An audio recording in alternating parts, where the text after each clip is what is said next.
मित्रांनो, बंडखोर शिंदे गटामधील आमदार श्रीनिवास वनगा हे मागील कित्येक तासांपासून नॉट रिचेबल आहेत आणि जे शिंदेंसोबत 40 आमदार गेलेले आहेत त्यापैकी एक 7-8-10 नावं जर सोडले तर अन्य जे 25-30 लोक आहेत ते चर्चेत नसलेली नावं आहेत आणि त्यापैकीच हे श्रीनिवास वनगा हे देखील एक आहेत.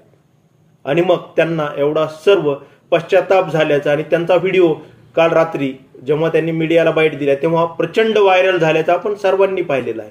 श्रीनिवास वनगा हे अक्षरशः ढसाढसा रडताना वृत्तवाहिन्यांवरती तुम्ही आम्ही सर्वांनी पाहिलेले आहेत.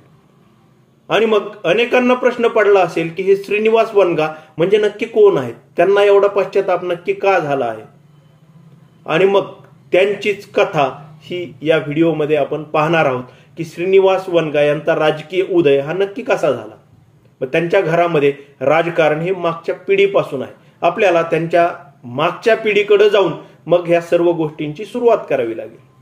मग त्यांचे वडील चिंतामण वनगा हे RSSचे स्वयंसेवक म्हणून त्यांनी अनेक वर्ष काम केलं पालघर जिल्ह्यामध्ये. आणि त्या ठिकाणचा जो काही पाडे तांडा वस्त्या आहेत किंवा तेथील जे आदिवासी आहेत त्यांच्यामध्ये मग राष्ट्रीय स्वयंसेवक संघ पोहोचवणं किंवा भाजप पोहोचवण्यासाठी त्यांनी दिवस रात्र मेहनत केली. आणि मग हे करत असताना महाराष्ट्रात ज्या काळी मग बोटावर मोजण्या इतके 4-5 नावं भाजपचे घेतल्या जायचे त्यांच्यामध्ये चिंतामण वनगा यांचं देखील नाव होतं. मग त्या काळी गोपीनाथ मुंडे, प्रमोद महाजन, पांडुरंग फुंडकर, एकनाथ खडसे, चिंतामण वनगा असे मोजके नावं होते की जे भाजप वाढण्यासाठी अहोरात्र मेहनत करत होते. आणि मग जेव्हा निवडणुकीच्या राजकारणामध्ये चिंतामण वनगा उतरले तेव्हा 1996ला डहाणू लोकसभेमधून, तेव्हा पालघर ही लोकसभा नव्हती, डहाणू लोकसभेमधून ते पहिल्यांदा खासदार झाले. त्यानंतर 1999ला देखील पुन्हा दुसऱ्यांदा खासदार झाले आणि 2014ला ते तिसऱ्यांदा खासदार झाले. म्हणजे असे सलग 3 वेळा. 14ला ते पालघर मधून झाले, नंतर मतदारसंघ पुनर्रचनेमध्ये डहाणू हा मतदारसंघ गेला आणि पालघर हा मतदारसंघ आला.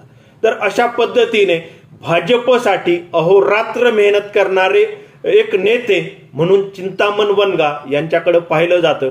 अगदी तरुण वयापासूनच RSSचं काम करणारे स्वयंसेवक म्हणून या चिंतामण वनगांकडे पाहिलं जातं. महाराष्ट्रामध्ये भाजपा विशेष वाढलेली नव्हती तेव्हा तळागाळात भाजप रुजवण्यासाठी प्रयत्न करणारे व्यक्ती, नेते म्हणून चिंतामण वनगा यांच्याकडे पाहिल्या जाऊ शकतं. आणि मग 2014ला जेव्हा ते खासदार झाले त्यानंतर त्यांची ती टर्म ते पूर्ण करू शकले नाही. 2018ला जानेवारीमध्ये त्यांना अचानक हृदयविकाराचा तीव्र असा झटका आला आणि त्यामध्ये त्यांची प्राणज्योत ही मालवली. मग मित्रांनो, ते गेल्यानंतर त्या पालघरच्या जागेवरती पोटनिवडणूक व्हायची होती आणि अनेकांना असा अंदाज होता की त्यांचे पुत्र श्रीनिवास वनगा यांना तिथे भाजपकडून उमेदवारी मिळेल.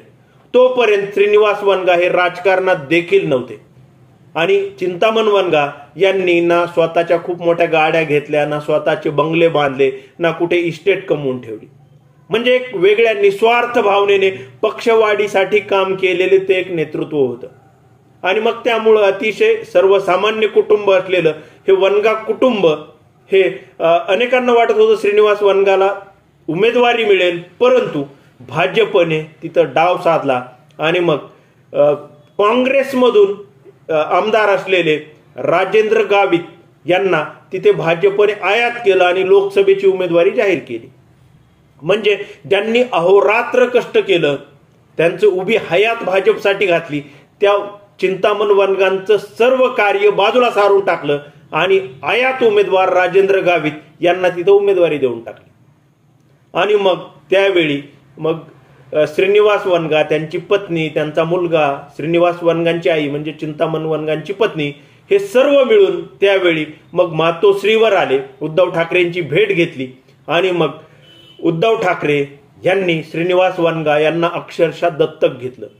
आणि पालघर या लोकसभेमध्ये कधीही धनुष्यबाण हे चिन्ह विशेष पोचलेलं नव्हतं. लोकसभा तिथली लढवलेली नव्हती कारण युती होती, परंतु त्या पोटनिवडणुकीमध्ये श्रीनिवास वनगा यांना उद्धव ठाकरे यांनी उमेदवारी दिली, सर्व ताकद पुरवली सर्व कार्यकर्त्यांची शिवसैनिकांची फौज दिली आणि महाराष्ट्रामधून अनेक जण तिथं प्रचाराला गेले होते. आणि एवढी सर्व ताकद लावून मग जेव्हा लढत झाली तेव्हा अतिशय निसटता पराभव श्रीनिवास वनगा यांचा 2018ला लोकसभा पोटनिवडणुकीमध्ये झाल्याचं आपण सर्वांनी पाहिलं. आणि तसं झाल्यानंतरही उद्धव ठाकरे यांनी श्रीनिवास वनगा यांना वाऱ्यावर सोडलं नाही. श्रीनिवास वनगा यांना बोलवून घेतलं आणि मग पुढे काहीतरी राजकीय करिअर हे तुझं घडवू असा शब्द देखील दिला. आणि मग 2019ची विधानसभा आली आणि पालघर विधानसभेमध्ये श्रीनिवास वनगा यांना सेफ सीटवरती पुन्हा उमेदवारी दिली आणि मग 2019ला श्रीनिवास वनगा हे पहिल्यांदा तेथून आमदार झाले. मग आपल्या सर्वांना माहिती आहे की एक निवडणूक लढवणं हे सर्वसामान्य व्यक्तीसाठी सोपं नसतं.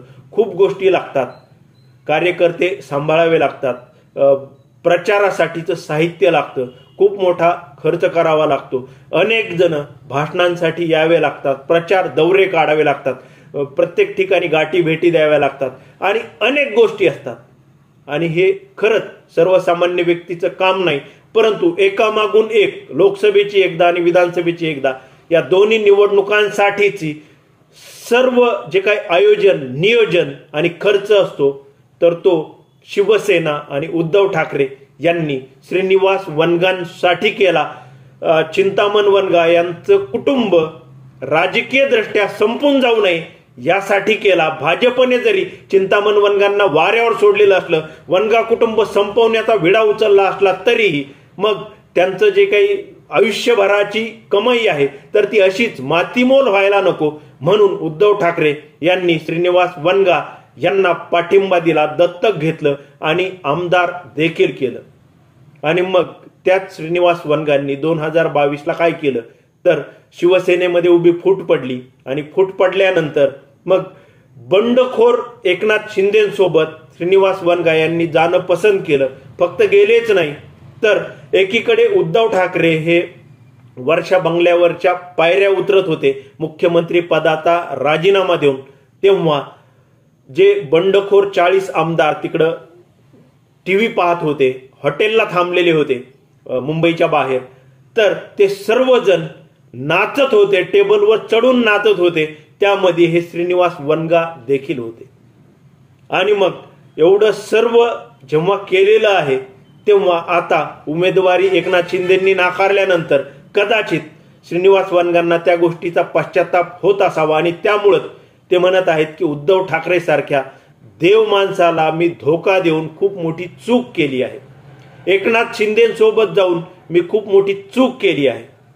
आणि मग श्रीनिवास वनगा हे पश्चातापामध्ये आहेत. त्यांची पत्नी देखील तशाच पद्धतीची भाषा बोलत आहे. आणि मग अशा पद्धतीने सर्व होत असताना मग समाज माध्यमांवर पोस्ट पडत आहेत की एक गद्दाराची विकेट गेली, उरलेल्या 39 गद्दारांच्या विकेट नक्की कधी जाणार. आणि मग मित्रांनो, ज्या चिंतामण वनगांनी भाजपसाठी उभी हयात घालवली तर त्या चिंतामण वनगांचं कुटुंब संपवण्याचा विडा ज्या भाजपने उचलला होता त्याच वनगा कुटुंबाला वाऱ्यावर न सोडता श्रीनिवास वनगांना अगदी आपल्या मुलासारखं दत्तक घेऊन उद्धव ठाकरेंनी जे त्यांचं राजकीय पुनर्वसन केलं तर त्याचा कुठंतरी जाणीव ठेवायचं सोडून उद्धव साहेबांना धोका देण्याचं काम कुठंतरी श्रीनिवास वनगा यांनी केलं. आणि मग कदाचित त्याचाच पश्चाताप श्रीनिवास वनगाला होत असावा. आणि मग त्यामुळंच मराठीमध्ये असं म्हटलं जातं की जैसे ज्याचे कर्म तैसे फळ देतो रे ईश्वर. मित्रांनो, तुम्हाला काय वाटतं ही एकंदर सर्व घटनाक्रम पाहिल्यानंतर, ऐकल्यानंतर तुमच्या मनात नक्की काय वाटतंय? नक्की कमेंट करा. तुमच्या भरपूर कमेंटची वाट पाहतो. आजच्या पुरतं एवढंच, थांबतो. धन्यवाद.